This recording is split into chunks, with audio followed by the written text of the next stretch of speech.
Welcome to study bus channel. உடனே பாருங்கள், மாவட்ட கல்வி அலுவலர்களுக்கு ஆசிரியர் காலியிட உத்தரவு அப்படின்னு சொல்லி ஒரு அப்டேட் வந்திருக்கு. பார்த்திங்கன்னா, தமிழக அரசு பள்ளிகளில் ஆசிரியர் காலியிடங்கள் தொடர்பாக ஒரு முக்கியமான நடவடிக்கையை பள்ளிக்கல்வித்துறை எடுத்திருக்காங்க. மாவட்ட கல்வி அலுவலர்களுக்கு தங்கள் மாவட்டத்தில் தற்போது எத்தனை ஆசிரியர் காலியிடம் இருக்குது, அது மட்டும் இல்லை, துல்லியமாக கணக்கிட்டு உடனடியாக அதை சொல்லணும் அப்படின்னு சொல்லி உத்தரவு வந்திருக்குது. இது ஒரு சாதாரண தகவல் சேகரிப்பு மட்டும் கிடையாது. இதுக்கு பின்னால் ஃப்யூச்சரில் முக்கியமான நிர்வாக நடவடிக்கைகள் கூட இருக்கக்கூடும். ஏன் இந்த காலியிட விவரங்களை இப்போ அவங்க கேட்குறாங்க?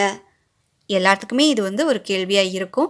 ஒரு பள்ளியில் எத்தனை ஆசிரியர்கள் தேவை, தற்போது எத்தனை பேர் பணியில் இருக்காங்க, எந்த பாடத்துக்கு ஆசிரியர் பற்றாக்குறை இருக்குது அப்படின்ற எல்லா விஷயத்தையுமே அரசு ஃபஸ்ட் தெரிஞ்சுக்கணும்.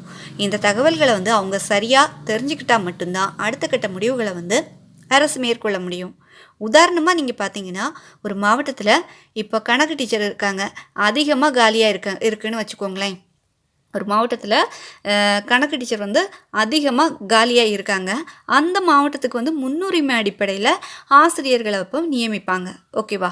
அதே போல் மாணவர்கள் அதிகம் உள்ள பள்ளிகளில் ஆசிரியர்கள் கம்மியாக இருப்பாங்க. பணியிட மாற்றம் மூலமாகவோ அல்லது புதிய நியமனம் மூலமாகவோ அந்த பிரச்சனையை அவங்க சரி செய்கிறதுக்கு முடியும். இந்த உத்தரவில் இன்னொரு முக்கியமான அம்சம் என்னென்னா, நீண்ட நாட்களாக எந்த தகவலும் தெரிவிக்காமல் பணிக்கு வராத ஆசிரியர்களின் பணியிடங்களையும் காலியிடமாக பதிவு செய்யணும் அப்படின்னு சொல்லி ஒரு முடிவு பண்ணியிருக்காங்க.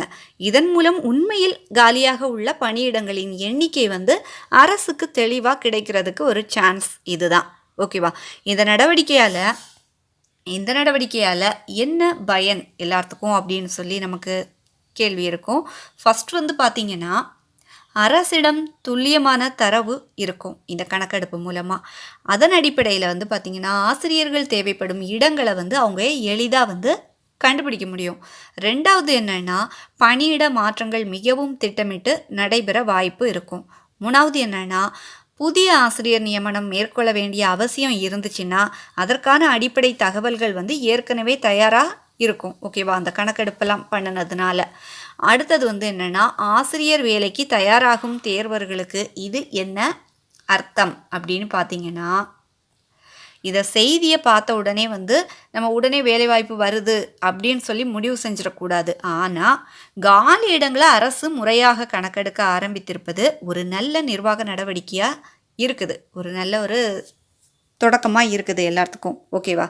பணியிடங்கள் எவ்வளவு இருக்குது என்பது தெளிவான பிறகே, அதெல்லாம் அவங்க கண்டுபிடிச்சு தெளிவான பிறகு தான் அடுத்த கட்டமாக நியமனம், இடமாற்றம் அல்லது பிற நடவடிக்கைகள் குறித்து அரசு முடிவு எடுக்கும். எனவே ஆசிரியர் வேலைக்கு தயாராகி வரக்கூடிய தேர்வர்கள் தொடர்ந்து தங்களது தேர்வு ப்ரிப்பரேஷனை நிறுத்தாமல் நீங்கள் கண்டினியூ பண்ணிகிட்டு இருக்கிறது தான் உங்கள் ஃப்யூச்சருக்கு நல்லதாக இருக்கும்.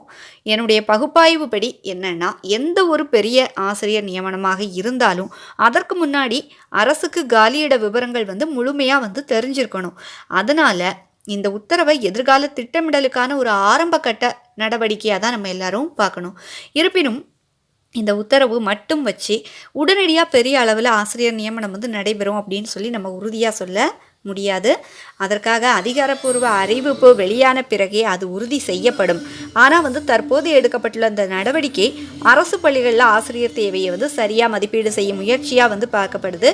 இந்த செய்தி குறித்து உங்களுடைய கருத்து என்ன அப்படின்னு சொல்லி கமெண்ட்டில் நீங்கள் தெரிவிங்க. மேலும் இது போல் யூஸ்ஃபுல்லான அப்டேட் எல்லாம் நம்ம ஸ்டடி பஸ் சேனலில் நம்ம அப்டேட் பண்ணுவோம். ஸோ நீங்கள் இந்த நியூஸ் பிடிச்சிச்சுன்னா உங்களுக்கு லைக் பண்ணுங்கள், ஷேர் பண்ணுங்கள், மறக்காமல் ஹைப் பண்ணி விடுங்க. அப்போ தான் நிறைய பேருக்கு இந்த நியூஸ் ரீச் ஆகும். நம்ம ஸ்டடி பஸ் சேனலை சப்ஸ்கிரைப் பண்ணி வச்சுக்கோங்க. தேங்க்ஸ் ஃபார் வாட்சிங்.